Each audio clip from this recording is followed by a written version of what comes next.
¿Alguna vez ha deseado tener una línea de emergencia al cielo? Creo que todos hemos pasado por esos momentos difíciles en la vida, esas situaciones críticas en las cuales necesitamos la ayuda de alguien. Entonces, ¿a dónde acudimos? Hay quienes buscan ayuda en todo tipo de cosas. Otros niegan que siquiera necesitan ayuda. Por otro lado, hay quienes lo ignoran. Se pasan la vida negando el hecho que necesitan ayuda. Pero la verdad es que todos la necesitamos. Hay quienes piensan que aceptar el hecho que uno necesita ayuda es muestra de debilidad, pero no lo es. Es muestra de que somos humanos. Por ejemplo, en el huerto de Getsemaní, un día antes de ser crucificado, Jesucristo sufría un gran dolor al pensar en que estaría separado del Padre.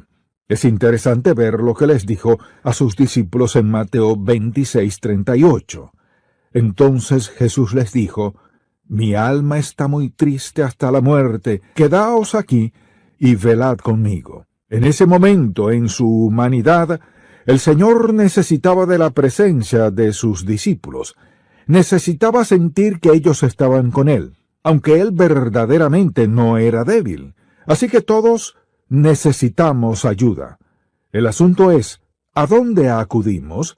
¿Qué podemos hacer? ¿Acaso hay alguna ayuda verdadera? Por otro lado, hay situaciones en las que pareciera que nadie nos puede ayudar. Entonces, ¿qué hacemos? El título de este mensaje es simplemente Nuestro ayudador para toda circunstancia. Nosotros tenemos un ayudador para toda circunstancia, sean cual sean las mismas. Lo invito a buscar Juan capítulo 14. Recordemos que aquí Jesucristo estaba con sus discípulos en el aposento alto, listo para ser crucificado al día siguiente. Sus discípulos estaban desalentados, confundidos y frustrados por las cosas que estaban sucediendo. Ahora, lo que el Señor les decía parecía casi una contradicción para ellos y no lo entendían. Quizás pensaban, ¿cómo puede Jesucristo ser el Hijo de Dios y el Mesías y a la vez decir que será crucificado? Eso no tenía ningún sentido para ellos. Entonces Jesús en este pasaje no solo los consolaba, sino que les aseguraba y recordaba de la promesa del Espíritu Santo. Cada día de nuestra vida cristiana tenemos el gran privilegio de ser bendecidos con lo que Él les prometió a sus seguidores en este pasaje. Esto me hace pensar en las personas que no están conscientes de esta promesa y viven toda su vida preguntándose por qué las cosas no marchan bien, qué falta en su vida cristiana. Recuerdo que al principio de mi ministerio, ya tenía tiempo predicando, me hacía esta pregunta: ¿qué falta en mi vida? Sabía que era salvo y sabía que trataba de servir a Dios con todo mi corazón, pero algo faltaba. Lo que faltaba era mi experiencia personal con el Espíritu Santo, de quien quisiera hablar en este mensaje, nuestro ayudador para toda circunstancia. Para comenzar, quisiera invitarle a buscar en el Evangelio de Juan capítulo 14, los versículos 16 al 18. Dice lo siguiente: «Y yo rogaré al Padre, y os dará otro Consolador para que esté con vosotros para siempre, el Espíritu de verdad, al cual el mundo no puede recibir porque no le ve ni le conoce. Pero vosotros le conocéis porque mora con vosotros y estará en vosotros. No os dejaré huérfanos, vendré a vosotros». Todos contamos con este ayudador para toda circunstancia de nuestra vida. Vayamos a los Salmos por un momento, porque quisiera que viéramos cuán vívida fue esta verdad en la mente y el corazón del rey David. En los Salmos, David hizo referencia unas 50 veces al hecho que Dios era su ayudador. Vayamos, por ejemplo, al Salmo 18:6. «En mi angustia invoqué a Jehová y clamé a mi Dios. Él oyó mi voz desde su templo, y mi clamor llegó delante de él a sus oídos». Notemos ahora lo que dice en el Salmo 30. Aquí clamaba a Dios por su ayuda y dirección. Dice así en el versículo 1 del Salmo 30, Te glorificaré, oh Jehová, porque me has exaltado, y no permitiste que mis enemigos se alegraran de mí. Jehová, Dios mío, a ti clamé y me sanaste. Ahora vayamos al Salmo 33, versículo 20. Dice así: Nuestra alma espera a Jehová, nuestra ayuda y nuestro escudo es Él. Leamos el Salmo 63, versículos 6 y 7. Note especialmente lo que dice en el versículo 6. Cuando me acuerde de ti en mi lecho, cuando medite en ti en las vigilias de la noche. ¿Quiere usted acercarse a Dios? No hay nada como despertarse a medianoche cuando no hay ruido ni distracciones para buscar el rostro de Dios. Por eso dice el salmista: cuando medite en ti en las vigilias de la noche. Versículo 7. Porque has sido mi socorro, y así en la sombra de tus alas me regocijaré. Vayamos ahora al Salmo 54. Dice lo siguiente en el versículo 4. He aquí, Dios es el que me ayuda. El Señor está con los que sostienen mi vida. Él no tuvo el privilegio de saber lo que nosotros sabemos hoy día tocante al Espíritu Santo, pero sí entendía que el Señor Dios era su ayudador y que podía clamar a Él en cualquier momento. Definamos entonces lo que es un ayudador. Un ayudador es alguien que nos asiste, quien que nos ayuda a lograr algo, bien sea haciendo nuestro trabajo o dándonos lo que necesitamos para hacerlo. Alguien que nos alienta y quita los obstáculos en nuestra vida para que podamos lograr lo que Dios quiere que hagamos. Así que al hablar de un ayudador, es alguien que verdaderamente se involucra en nuestra vida. En este pasaje vemos la promesa de un ayudador. Regresemos al capítulo 14 de Juan. Aquí el Señor Jesús identifica quién es este ayudador. Dice lo siguiente en el versículo 16 de Juan capítulo 14. Y yo rogaré al Padre y os dará otro consolador, para que esté con vosotros para siempre. El Espíritu de verdad, al cual el mundo no puede recibir porque no le ve ni le conoce. Pero vosotros le conocéis, porque mora con vosotros y estará en vosotros. Fíjese que usó la palabra otro. Esta palabra significa uno igual a este. Lo que quiso decir fue: enviaré uno igual a mí. Luego agrega: para que esté con vosotros para siempre. No os dejaré huérfanos. Vendré a vosotros. Ahora bien, ¿cómo se explica que el Señor se iría y a la vez vendría a ellos? Les digo esto porque a quien Él enviaría sería a otro igual a Él, es decir, al Espíritu Santo. Leamos el versículo 26 de Juan capítulo 14. Mas el Consolador, el Espíritu Santo, a quien el Padre enviará en mi nombre, Él os enseñará todas las cosas y os recordará todo lo que yo os he dicho.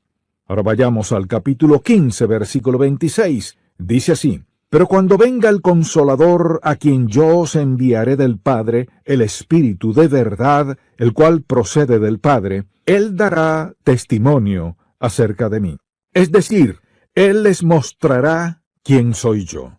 Dice en el capítulo 16, versículo 7, pero yo os digo la verdad, os conviene que yo me vaya, porque si no me fuera, el Consolador no vendría a vosotros, mas si me fuere, os lo enviaré.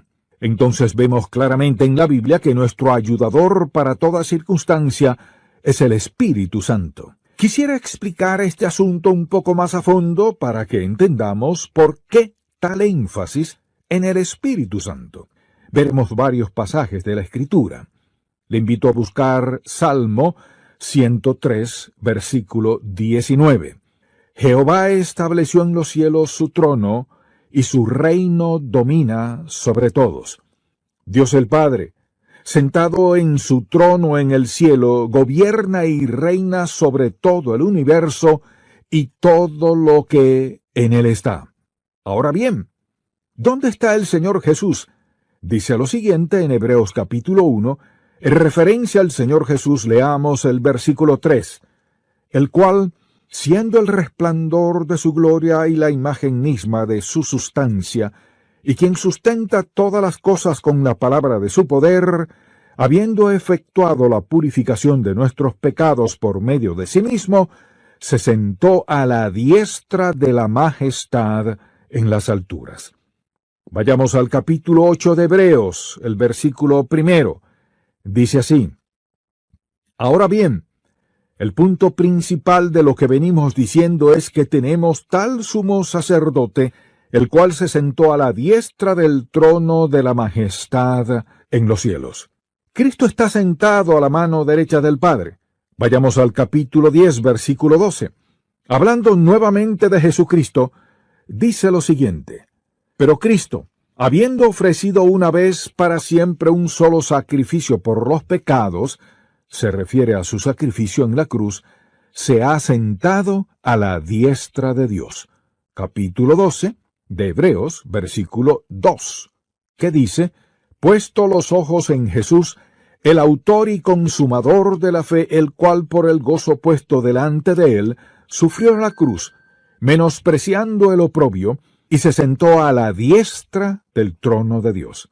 Muy interesante que 4 veces en esta epístola se nos recuerden dónde está el Señor Jesucristo, sentado a la derecha del Padre, intercediendo por nosotros. Entonces tenemos al Padre quien gobierna y reina, y tenemos al Espíritu Santo quien ahora está en la tierra, morando en cada creyente. En este pasaje el Señor continuamente habla de que enviaría al Espíritu Santo. Les prometió: Yo rogaré al Padre y Él enviará a otro Consolador para que esté con vosotros siempre.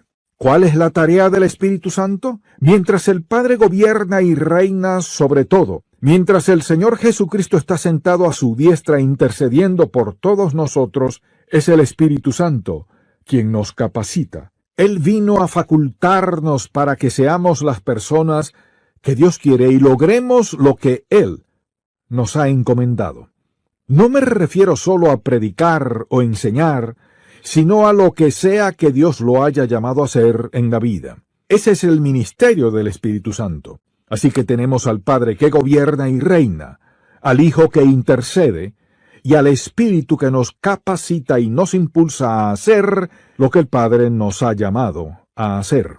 Al hablar del Espíritu Santo, quien es nuestro ayudador para toda circunstancia, sabemos que Él es una persona, no una cosa. Él es alguien, no algo. Es una persona de la Trinidad. Así que no solo es un ayudador personal, sino que es un ayudador práctico porque se involucra en cada aspecto de nuestras vidas. Es un ayudador adecuado porque es omnipotente, omnisciente y omnipresente. Tiene el poder para hacer todo lo que se necesita hacer en, con, para y por medio de nosotros. No solo eso, es un ayudador disponible porque mora en nosotros. Al creer en Jesucristo como su Salvador personal, Él no solo lo convenció de pecado, no solo le dio el don de fe, no solo lo selló con el don de la seguridad eterna, lo selló hasta el día de redención, sino que ahora el Espíritu Santo mora en nosotros para capacitarnos para hacer y hacer lo que Dios quiere. Por lo tanto, Dios envió su Espíritu porque sabía que no podríamos hacer solos la tarea que Él nos había encomendado. Por esa razón Jesús les dijo a sus discípulos en Lucas 24, versículo 49, «He aquí, yo enviaré la promesa de mi Padre sobre vosotros, pero quedaos vosotros en la ciudad de Jerusalén hasta que seáis investidos de poder desde lo alto». Ellos no estaban listos para vivir la vida cristiana. Lo habían visto sanar, habían escuchado sus enseñanzas, pero Él les dijo que aún no estaban listos hasta que el Espíritu de Dios los ungiera para llevar a cabo la tarea que les había encomendado. En Hechos capítulo 1, versículo 8 les dijo: «Pero recibiréis poder cuando haya venido sobre vosotros el Espíritu Santo, y me seréis testigos en Jerusalén, en toda Judea, en Samaria y hasta lo último de la tierra. Recuerda lo que Jesucristo les prometió en el capítulo 16.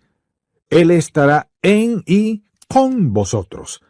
En aquel momento todavía no moraba en ellos, sino que el día de Pentecostés el Espíritu Santo vino a morar en los creyentes. En el Antiguo Testamento, el Espíritu Santo venía y se iba sobre aquellos que Dios había llamado. Pero ahora todo creyente tiene en sí la presencia de Dios Todopoderoso en la persona del Espíritu Santo.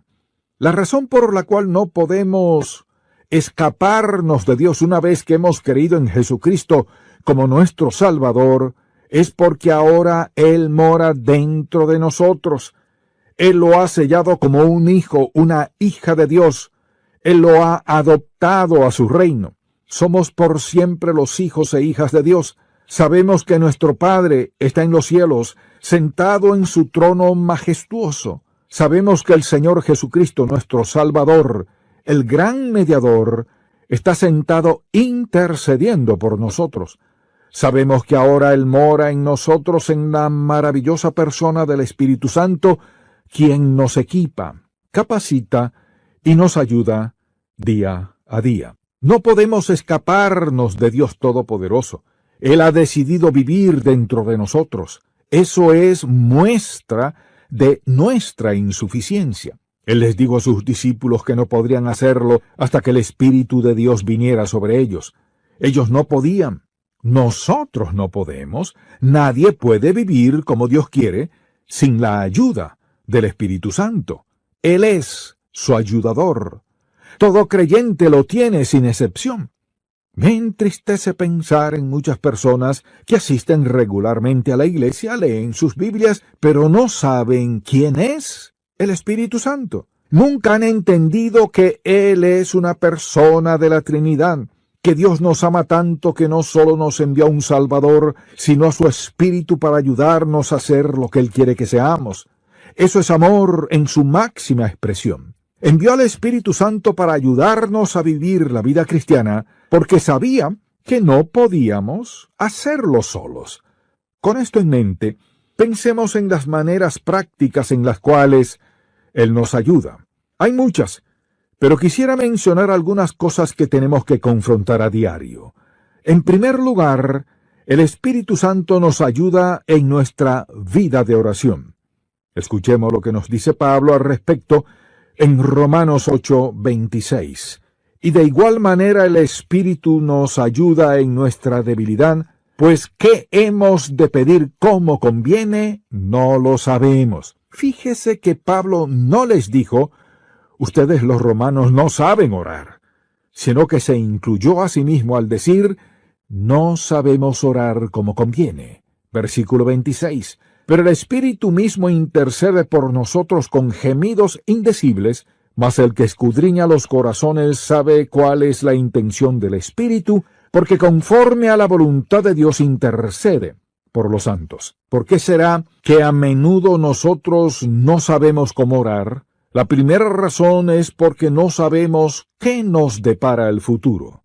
Así que no importa cómo oremos, lo hacemos con un conocimiento limitado. La segunda razón por la cual no sabemos orar es porque no sabemos qué es lo mejor para nosotros. No conocemos nuestras necesidades como Dios las conoce. Por ejemplo, hay circunstancias en las cuales sabemos, sin lugar a dudas, cuál es la voluntad de Dios. No tenemos que decir si es tu voluntad, pero a veces agregamos esa expresión al final de nuestras oraciones como que si fuese una frase mágica para que Dios nos escuche y conceda lo que queremos.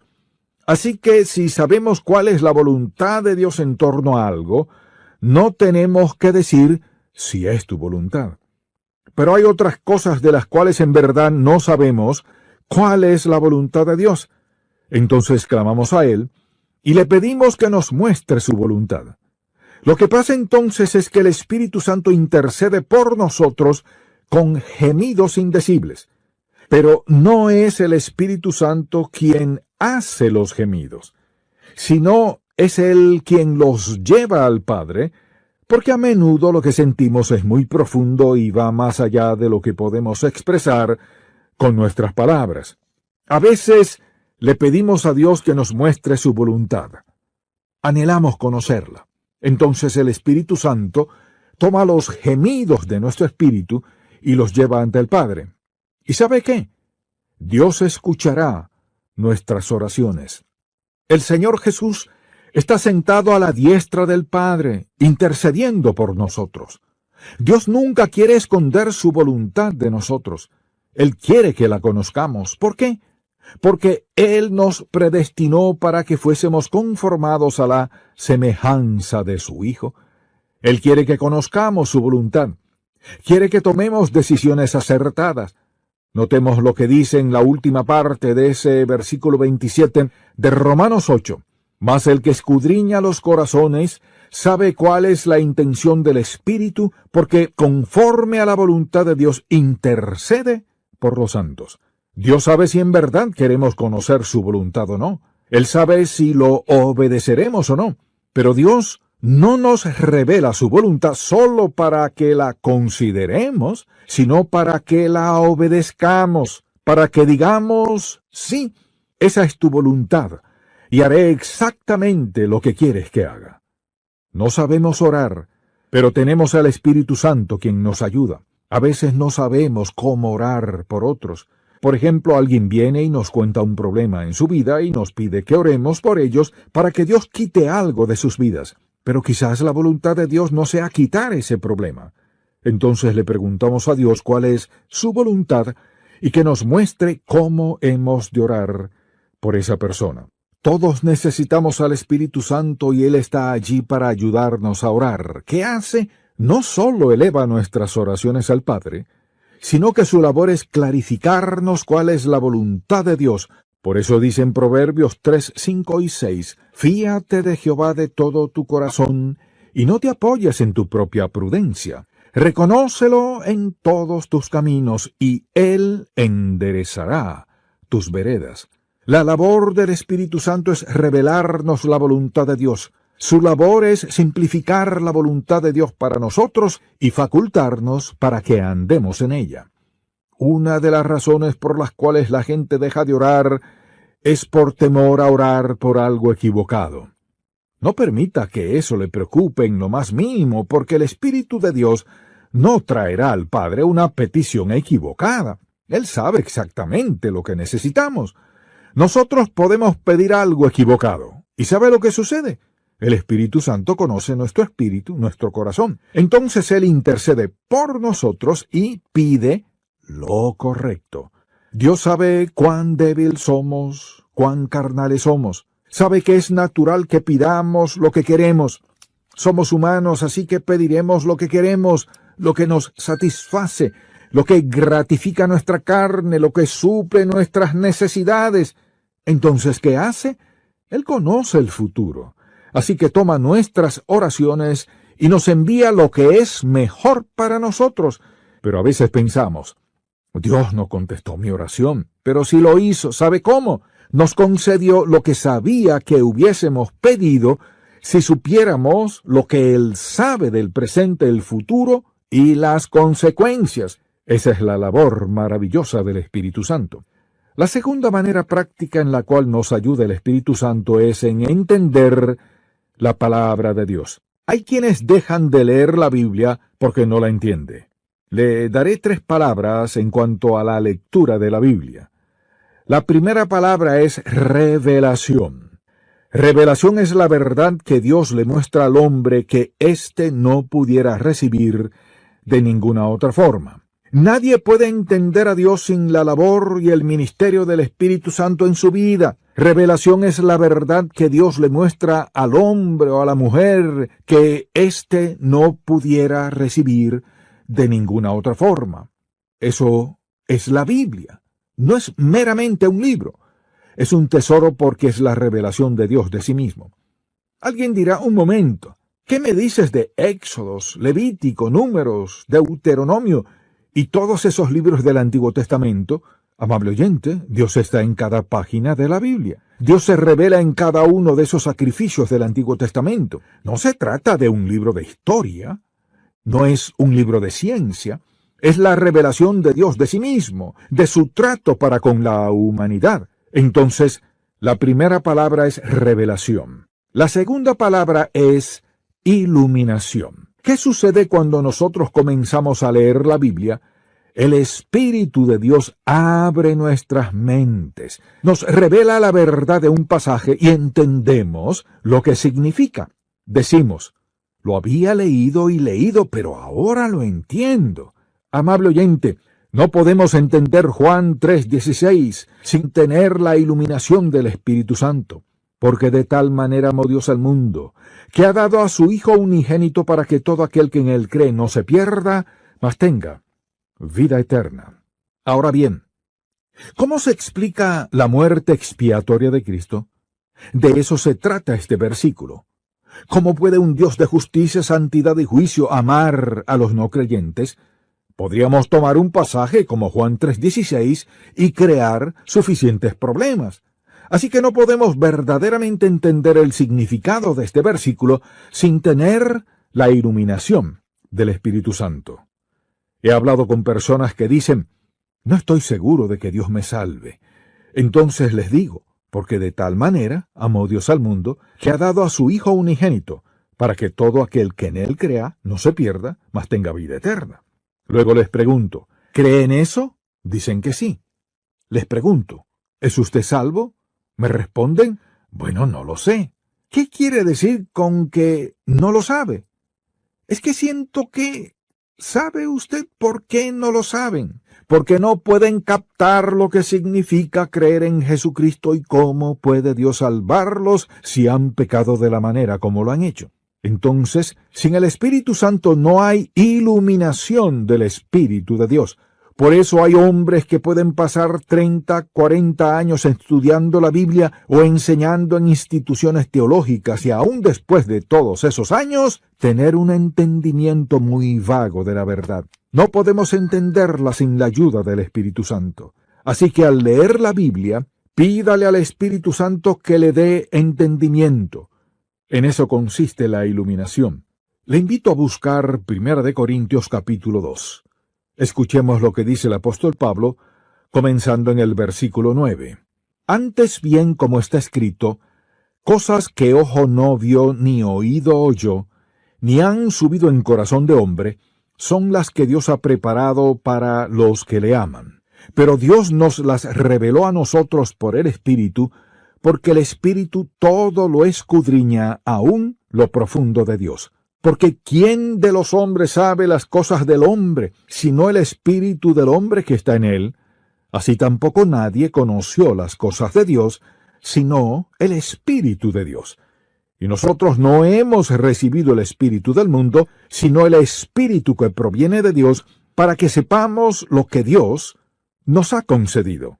Leamos el versículo 14. Pero el hombre natural no percibe las cosas que son del Espíritu de Dios, porque para él son locura, y no las puede entender porque se han de discernir espiritualmente. Una persona que no es salva no puede entender la palabra de Dios. La lee, pero no le encuentra ningún sentido. Desde luego que no. ¿Por qué? Porque es la mente de Dios. No podemos entender la mente de Dios a menos que su Espíritu ilumine nuestra mente humana para que podamos entender la mente divina.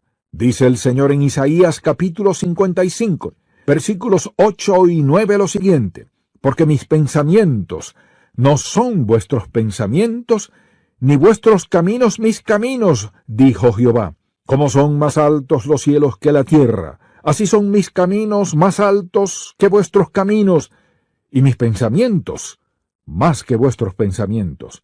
El hombre no puede entender la palabra de Dios. Iluminación, revelación, la verdad que sólo puede venir por medio de Dios. Iluminación es lo que el Espíritu de Dios hace en nuestra mente al comenzar a leer la Biblia.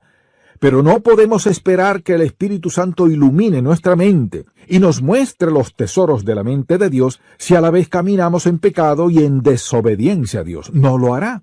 Por esa razón, Hay personas que asisten a la iglesia por años y tienen un entendimiento sumamente vago de la palabra de Dios, rara vez la leen y no sienten que necesitan leerla. Entonces, la primera palabra es revelación. La segunda es iluminación.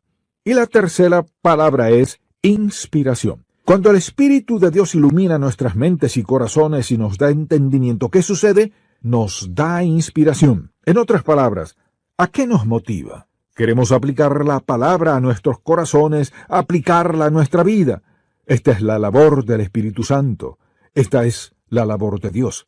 Amable oyente, si quiere comenzar a entender la palabra de Dios, lo que tiene que hacer es decir: Señor, sé que no entiendo todo esto. Me encantaría entenderlo. Ayúdame a entenderlo, Señor. Abre mis ojos a la verdad. Ahora permítame preguntarle algo. ¿En verdad quisiera tener un mejor entendimiento de la palabra de Dios? Le diré cómo hacerlo. En primer lugar, dígale: Dios, muéstrame el pecado en mi vida para que pueda arrepentirme, para que mi corazón esté limpio y así tu Espíritu pueda hablarle a mi corazón, mente y espíritu, para que tenga un entendimiento más profundo de tu palabra. Amable oyente, Dios no le revelará su verdad a un corazón sucio. Él convencerá de pecado a un corazón sucio. ¿Quiere usted entender la palabra de Dios? Se necesitan dos cosas: un corazón limpio y dependencia del Espíritu Santo para que Él ilumine su mente. Si el Espíritu de Dios ilumina su mente a la verdad, pero usted no la aplica a su corazón, no regrese al día siguiente diciendo: Dios, quiero tener un entendimiento más profundo de tu palabra, quiero más de tu verdad. ¿Sabe qué? Él le dirá: regresa al último pasaje. Si lo haces, te daré un mejor entendimiento. La Biblia es la revelación divina. Tiene condiciones, preceptos. Hay requerimientos para entenderla y no se trata de estudiar en un seminario teológico. La Biblia es la revelación de Dios de sí mismo. La entendemos por el poder iluminador del Espíritu Santo. Cuando eso sucede y somos inspirados en nuestro corazón a hacer lo que Dios quiere, luego Él exige que le obedezcamos y hagamos exactamente lo que nos mostró. En tercer lugar, el Espíritu Santo no solo nos ayuda en la oración y con la palabra de Dios, sino que también nos ayuda a confrontar lo pecaminoso en nosotros. ¿Qué significa esto? Regresemos a Juan capítulo 16. El pecado es un problema. Todos tenemos que confrontar el pecado en nuestra vida, de una manera u otra. Pensemos en las personas que han creído en Jesucristo como su Salvador y son activos en la iglesia y luego, poco a poco, comienzan a alejarse. Si uno les dice: ya no te veo en la iglesia, nos responden: no tengo que ir a la iglesia todo el tiempo. Lo entiendo. O si uno les pregunta: ¿cómo está tu relación con Dios?, nos dicen: no me hables de Dios. No me juzgues solo porque no soy como tú. Pero dice la Biblia en Jeremías 7:9, engañoso es el corazón más que todas las cosas y perverso. ¿Quién lo conocerá? No dice un poquito malo, sino sumamente perverso. Entonces, ¿qué sucede? Satanás sabe cómo hacernos alejar de Dios. Cerramos nuestra Biblia, dejamos de asistir a la iglesia, no estamos bajo la predicación y la enseñanza de la palabra de Dios, y nos alejaremos en nuestra relación con Dios. Lo que sucede es que el Espíritu de Dios activa la alarma, nos envía una luz roja y grande. Esa es la convicción del Espíritu Santo. La sentimos. ¿Qué hacemos? Decimos: Dios, sabes que no soy perfecto. Así que empezamos a racionalizar nuestro pecado. Al cabo de un tiempo, ya nos habremos alejado de Dios. Ni siquiera nos damos cuenta de cuán alejados estamos porque Satanás nos ha ayudado a disfrazar nuestro pecado, a racionalizarlo.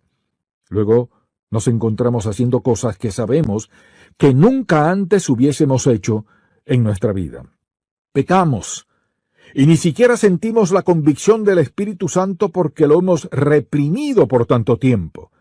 La convicción del Espíritu Santo es un acto del amor de Dios. Él es quien nos convence de pecado. Veamos lo que dice el capítulo 16, desde el versículo 7. Pero yo os digo la verdad, os conviene que yo me vaya, porque si no me fuera, el Consolador no vendría a vosotros, mas si me fuere, os lo enviaré. Y cuando Él venga, convencerá al mundo de pecado, de justicia y de juicio. De pecado, por cuanto no creen en mí. De justicia, por cuanto voy al Padre y no me veréis más. Y de juicio, por cuanto el príncipe de este mundo ha sido ya juzgado. Entonces, en primer lugar nos convence de pecado y de nuestra necesidad de Dios. Nos convence de la justicia de Cristo, es decir, nos convence de que la muerte expiatoria de Jesucristo es suficiente para pagar toda la deuda de mi pecado. También nos convence de que hay un juicio y de que somos responsables ante Dios Todopoderoso por nuestra vida. Esa es la labor del Espíritu Santo.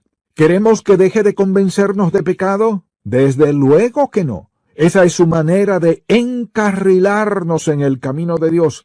Esa es la alarma que nos envía cuando estamos fuera de base, fuera de la voluntad de Dios, en otra senda, tomando un desvío. Fuimos distraídos y desviados por algo que Satanás nos ofreció, por lo que necesitamos su ayuda. Entonces la tercera área en la cual necesitamos ayuda es en confrontar lo pecaminoso que somos. Que Él nos mantenga conscientes de que nos hemos desviado momentáneamente. Ningún capitán pondría a su barco a navegar sin un compás. Jesucristo dijo que Él nos guiaría a toda verdad. Tenemos en nosotros el guía perfecto, el compás perfecto, el Espíritu Santo. Él conoce el futuro, el presente y el pasado. Él sabe exactamente dónde debemos estar, cuándo y cómo debemos llegar allí. Él sabe lo que tenemos que hacer, lo que somos capaces de hacer y lo que haremos al llegar allí. No hay nada que Él no sepa. Así que tenemos un guía omnisciente que siempre busca lo mejor para nosotros. Lo mejor nunca es desobedecer a Dios, sino obedecerlo. Ignorarlo es desechar la dirección perfecta que Dios nos ha dado, motivado por su amor genuino. ¿Lo necesitamos? Sí, necesitamos su ayuda para bregar con todo este asunto de lo pecaminoso que somos. En cuarto lugar, el Espíritu Santo nos ayuda a ministrar a otros. Hay dos formas en las cuales servimos a Dios, o lo servimos en nuestra humanidad, es decir, con nuestras habilidades, talentos, educación, experiencia y todo lo demás, o lo servimos en el poder del Espíritu Santo. Recordemos lo que el Señor les dijo a sus discípulos en Lucas 24:49. He aquí yo enviaré la promesa de mi Padre sobre vosotros, pero quedaos vosotros en la ciudad de Jerusalén, hasta que seáis investidos de poder desde lo alto. Luego en Hechos capítulo 1, versículo 8 les aseguró, pero recibiréis poder cuando haya venido sobre vosotros el Espíritu Santo, y me seréis testigos en Jerusalén, en toda Judea, en Samaria y hasta lo último de la tierra. Los discípulos no estarían equipados para servirle hasta que el Espíritu estuviese dentro de ellos. El día de Pentecostés, el Espíritu Santo vino a morar en los creyentes. Así que ahora Él habita en todos nosotros. El Espíritu Santo lo ayuda a servir al Señor en lo que sea que usted haga, sea predicar, enseñar, cantar, en el ministerio que sea, por ejemplo, siendo una madre piadosa. Lo que sea que hagamos, podemos llevarlo a cabo por dos motivos. O queremos impactar la vida de alguien, o queremos impresionar a alguien. Cualquier persona puede causar una impresión de una u otra forma. Puede dar una buena impresión basándose en sus talentos, dones o su elocuencia, lo que sea. Pero solo el Espíritu de Dios es el único que puede tener un impacto en la vida de alguien. Podríamos tomar a dos hombres. No tienen que ser predicadores, sino a dos hombres de cualquier vocación. Uno de ellos lleno del Espíritu de Dios y el otro no. Los dos pueden decir las mismas palabras, con la misma elocuencia, las mismas habilidades, los mismos dones y talentos. Sin la unción del Espíritu Santo, usted puede escuchar sus palabras, y aunque quizás sean agradables a sus ojos y a sus oídos, no tendrán ningún impacto. Al mismo tiempo, si el Espíritu de Dios toma la palabra de Dios y habla por medio de un siervo de Dios, un hijo de Dios, esas palabras tendrán un impacto en la vida de otros. Esa es la labor del Espíritu Santo. Él no quiere que le sirvamos sin la dependencia total del Espíritu de Dios, quien es nuestro ayudador. Él nos capacita, Él nos da la energía divina, el poder, Él ilumina nuestras mentes, Él nos muestra lo que hemos de decir, qué debemos hacer y cómo hacerlo. Pablo es un buen ejemplo de esto. Escuchemos lo que dice en 1 Corintios capítulo 2, versículo 1. Así que, hermanos, cuando fui a vosotros para anunciaros el testimonio de Dios, no fui con excelencia de palabras o de sabiduría, pues me propuse no saber entre vosotros cosa alguna sino a Jesucristo y a este crucificado. Y estuve entre vosotros con debilidad y mucho temor y temblor, y ni mi palabra ni mi predicación fue con palabras persuasivas de humana sabiduría, sino con demostración del Espíritu y de poder, para que vuestra fe no esté fundada en la sabiduría de los hombres, sino en el poder de Dios. Él les dice, no fui con la intención de impresionarlos, vine con un mensaje de Dios en el poder de Dios para que creyeran en Dios y anduviesen en sus caminos. Piensa en su vocación o en su lugar de empleo. Lo que sea que Dios lo haya llamado a hacer, Él desea que se esmere en hacerlo de la mejor manera porque usted lo representa a Él. Usted es un embajador, embajadora de Dios. Mientras mejor haga su trabajo con el poder del Espíritu de Dios, tendrá un impacto en las vidas de las personas que lo rodean. El Espíritu Santo es quien lo capacita. Él le da lo necesario para impactar a las personas a su alrededor. Nuestra presencia, porque tenemos al Espíritu del Dios vivo, puede impactar a otros y cambiar sus vidas. No se trata de impresionar, sino de impactar. A veces podemos ver la diferencia de alguien que está tratando de impresionarnos, o si esa persona en verdad está teniendo un impacto por medio del poder del Espíritu Santo y para la gloria de Dios. Pero, ¿qué diferencia marca una impresión? Una impresión es pasajera. Un impacto cambia vidas. Podemos tener un impacto en las vidas de nuestros hijos. Podemos impactar las vidas de quienes nos rodean. Entonces el Espíritu de Dios nos ayuda a operar por su poder, su energía, su fortaleza, para hacer su voluntad, y no la nuestra. En quinto lugar, hay otra área en la cual Él nos ayuda. Se trata de cuando nos sentimos agotados espiritual, emocional y físicamente. Todos llegamos a esos momentos en la vida. Pienso en lo que dijo el apóstol Pablo cuando habló de todas las cosas que había sufrido y todo lo que tuvo que pasar. Sufrió muchas dificultades y pruebas. Pasó muchas noches en vela. Pero además de todas las cosas externas que tuvo que confrontar, también tenía la presión interna de su preocupación por las iglesias. Decía, llevo esta carga, siento la presión. Mi preocupación por las iglesias de Galacia, la iglesia de Roma, la iglesia de Filipos, la iglesia en Tesalónica. Me preocupa lo que está sucediendo con ellos. Me preocupa que haya división. Le preocupaba lo que les ocurría a los creyentes. Tenía muchas preocupaciones. ¿Cree que todo eso lo agotó? Desde luego que sí.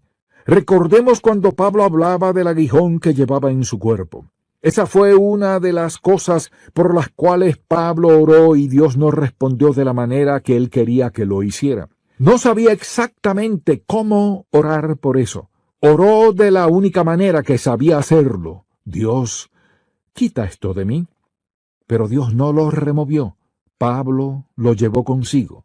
También llevó la presión, la carga de las iglesias, porque sabía que los judíos trataban de dividir a la gente y hacer que cayeran en todo tipo de errores y se alejaran del Señor. ¿Alguna vez usted se ha sentido agotado? Seguro que físicamente sí. ¿Qué me dice de sentirse agotado emocionalmente? Pasamos por circunstancias que no podemos cambiar y Satanás agota nuestra energía. Él sabe que al agotarnos, o logrará que dudemos o nos volveremos vulnerables a cualquier tipo de pecado. Así que nos afecta emocional y espiritualmente. He descubierto que cuando damos y damos espiritualmente nos agotamos. Lo que sucede es que necesitamos ser renovados. ¿Quién nos renueva y nos refresca? El Espíritu Santo del Dios vivo. Por esa razón todo creyente necesita un tiempo a solas de meditación con el Señor. ¿Qué hace Él? Renueva nuestro espíritu, refresca nuestro cuerpo. También hace algo en nuestro espíritu, en nuestra alma, en nuestras emociones. Él vuelve a llenar nuestras emociones cuando las agotamos. Entonces la labor del Espíritu de Dios dentro de nosotros es renovar nuestra mente. Vayamos a Efesios capítulo 3. Es interesante ver las palabras que usó el apóstol Pablo en este pasaje porque estaba orando por los efesios. Veamos lo que dice desde el versículo 14. Por esta causa doblo mis rodillas ante el Padre de nuestro Señor Jesucristo, de quien toma nombre toda familia en los cielos y en la tierra, para que os dé, conforme a las riquezas de su gloria, el ser fortalecidos con poder en el hombre interior por su espíritu, para que habite Cristo por la fe en vuestros corazones, a fin de que, arraigados y cimentados en amor, seáis plenamente capaces de comprender con todos los santos cuál sea la anchura, la longitud y la profundidad y la altura. Dios quiere que seamos fortalecidos y renovados. Esa es la labor del Espíritu Santo. Dios lo equipará, capacitará, fortalecerá, refrescará, renovará con lo que sea que usted necesite. Si eso es lo que Dios lo ha llamado a hacer, Él lo capacitará para que lo pueda hacer. Entonces no tenemos que recurrir a más nada porque el Espíritu de Dios es el vigorizador más grande del mundo entero. Él está listo y es capaz de hacer por nosotros lo que sea que necesitamos, sea lo que sea. Permítame agregar un par de cosas. Primero que nada, el Espíritu Santo es quien nos puede ayudar cuando comenzamos a dudar de nuestra salvación. Me sorprende ver cuántas personas que son salvas por la gracia de Dios y lo saben, a veces comienzan a dudarlo. ¿Qué hace que dudemos? El pecado. Primero, crea culpa. La culpa crea un sentido de que somos indignos. Sentirnos indignos crea un sentido de falta de valor. La falta de valor crea un sentido de distanciamiento de Dios y allí comenzamos a alejarnos. Entonces, ¿cuál es la labor del Espíritu Santo? Lo invito a buscar Romanos capítulo 8. En este pasaje se nos recuerda cuál es la labor del Espíritu del Dios vivo. Leamos desde el versículo 16. El Espíritu mismo da testimonio a nuestro espíritu de que somos hijos de Dios. Y si hijos, también herederos, herederos de Dios y coherederos con Cristo, si es que padecemos juntamente con Él, para que juntamente con Él seamos glorificados. ¿Cuál es su labor? Su labor es asegurarnos. ¿Qué hace Él? Nos dirige a la cruz. Cuando nos inundan las dudas, Él nos señala hacia la cruz. La muerte expiatoria de Jesucristo pagó toda la deuda de nuestro pecado. Si usted tiene algún pecado oculto en su vida, confiéselo a Dios y arrepiéntase. No significa que está perdido porque haya pecado. Esa es la labor del Espíritu Santo, asegurarnos de nuestra relación con Dios. Al pensar en las personas que son salvas y comienzan a dudar de su salvación, si en verdad han sido salvas, es la tarea del diablo hacer que duden. Por otra parte, es la labor del Espíritu asegurarnos de que somos salvos. El Espíritu da testimonio de Cristo, nos envía el mensaje de la cruz y la muerte expiatoria de Jesucristo, y que se arrepintió de sus pecados, puso su fe en Él, y ahora es salvo. Quizás se desanime, quizá caiga en tentación. ¿Eso significa que ha perdido su salvación? No. Significa que está viviendo en desobediencia a Dios, que necesita arrepentirse de ese pecado y arreglar las cosas con Dios. No significa que ha perdido su salvación. Entonces, ¿cuál es la labor del Espíritu Santo? Asegurarnos de nuestra salvación. Hay otra tarea del Espíritu, otra ayuda que nos da, y es la siguiente. Nos ayuda a vivir la vida cristiana. ¿Cuántos creyentes hemos tenido problemas viviendo la vida cristiana? De hecho, quisiera decirle algo para aliviar su mente. Es totalmente imposible vivir la vida cristiana. Usted dirá, entonces he perdido mi tiempo escuchando todo esto. Es imposible. Entonces, si es así, ¿en qué consiste todo esto? Permítame explicárselo.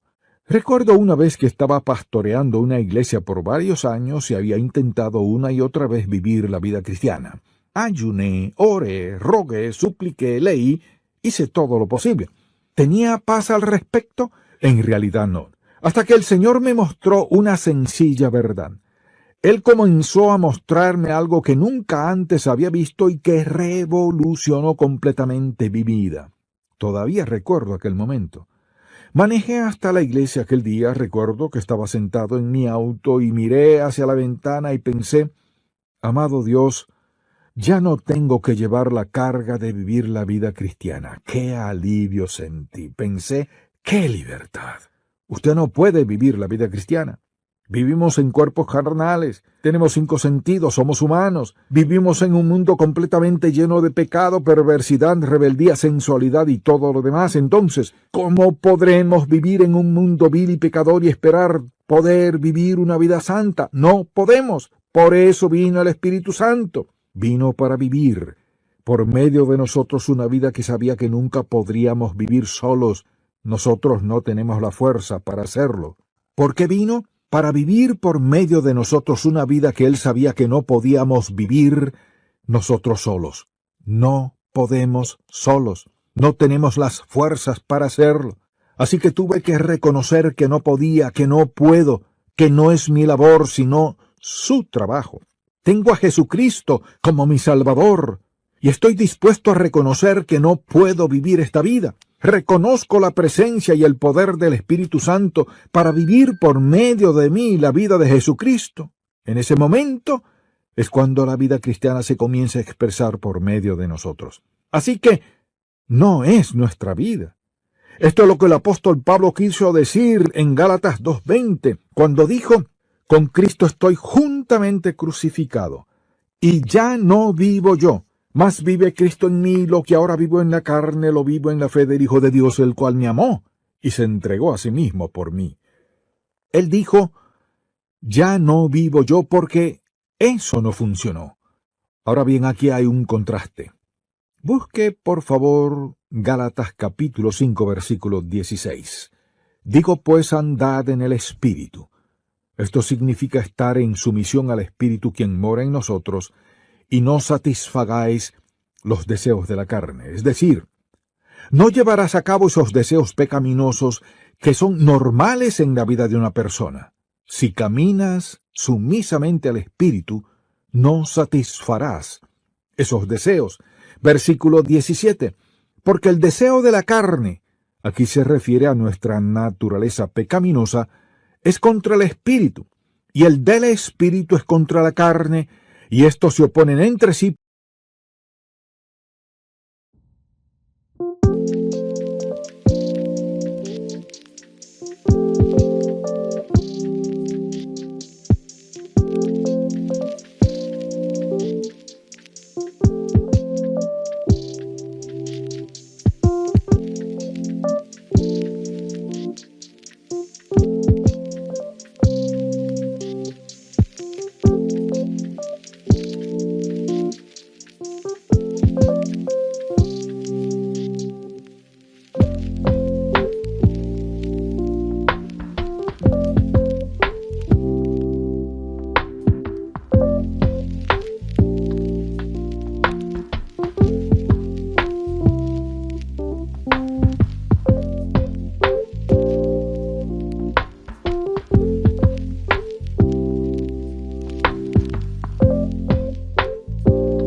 ਸਾਡੀ ਔਕਾਤ ਦੁਨੀਆ ਤੋਂ ਵੱਖਰੀ, ਦਿਲ ਵਿੱਚ ਦਮ ਤੇ ਅੱਖਾਂ ਵਿੱਚ ਸ਼ਕਤੀ। ਜਿੱਥੇ ਵੀ ਲੰਘੇ ਛੱਡ ਦੇ ਰੌਣਕ, ਪੰਗਾ ਲੈ ਕੇ ਵੇਖ ਕਰਦੇ ਸਭ ਨੂੰ ਸ਼ੌਕ। ਸਾਡੀ ਔਕਾਤ ਸਾਡੇ ਨਾਮ ਦਾ ਰਾਜ, ਚੱਲਦੇ ਜਿਹੜੇ ਵੀ ਬਣ ਜਾਵੇ ਅੰਦਾਜ਼। ਗੱਲਾਂ ਵੀ ਸਾਡੀ ਜ਼ਮੀਨ ਤੋਂ ਹਾਈ, ਸਾਡੀ ਔਕਾਤ ਕੋਈ ਨਾ ਕਰਦੇ ਟਰਾਈ। ਸ਼ਹਿਰ ਦੇ ਵਿੱਚ ਵੀ ਸਾਡੀਆਂ ਗੱਲਾਂ ਮਸ਼ਹੂਰ, ਸਾਡੀ ਚੱਲ ਚੱਲਦੀ ਜਿਵੇਂ ਹਵਾ ਦੀ ਧੂੜ। ਦਿਲ ਵੀ ਰੱਖਦੇ ਸਾਫ਼ ਤੇ ਬੜਾ, ਪਰ ਪੰਗਾ ਲਿਆ ਤਾਂ ਕਰਦੇ ਜੱਡਾ। ਸਾਡੀ ਔਕਾਤ ਸਾਡੇ ਨਾਮ ਦਾ ਰਾਜ, ਚੱਲਦੇ ਜਿਹੜੇ ਵੀ ਬਣ ਜਾਵੇ ਅੰਦਾਜ਼। ਗੱਲਾਂ ਵੀ ਸਾਡੀ ਜ਼ਮੀਨ ਤੋਂ ਹਾਈ, ਸਾਡੀ ਔਕਾਤ ਕੋਈ ਨਾ ਕਰਦੇ ਟਰਾਈ।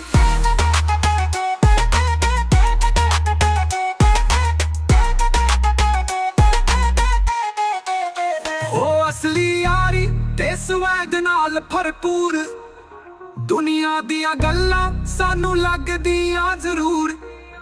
ਜਿੱਥੋਂ ਵੀ ਗੁਜ਼ਰੀਏ ਬਣ ਜਾਵੇ ਬਾਤ, ਸਾਡੀ ਔਕਾਤ ਦੁਨੀਆ ਵੀ ਕਰਦੇ ਸਲਾਮ। ਸਾਡੀ ਔਕਾਤ ਜਿਵੇਂ ਸੂਰਜ ਦੀ ਰੋਸ਼ਨੀ, ਦਿਲ ਵਿੱਚ ਜਜ਼ਬਾਤ ਤੇ ਦੁਨੀਆ ਦੀ ਖੁਸ਼ੀ। ਗੱਲਾਂ ਵੀ ਬਣੀਆਂ ਤੇ ਸਟਾਈਲ ਵੀ ਅਲੱਗ, ਸਾਡੀ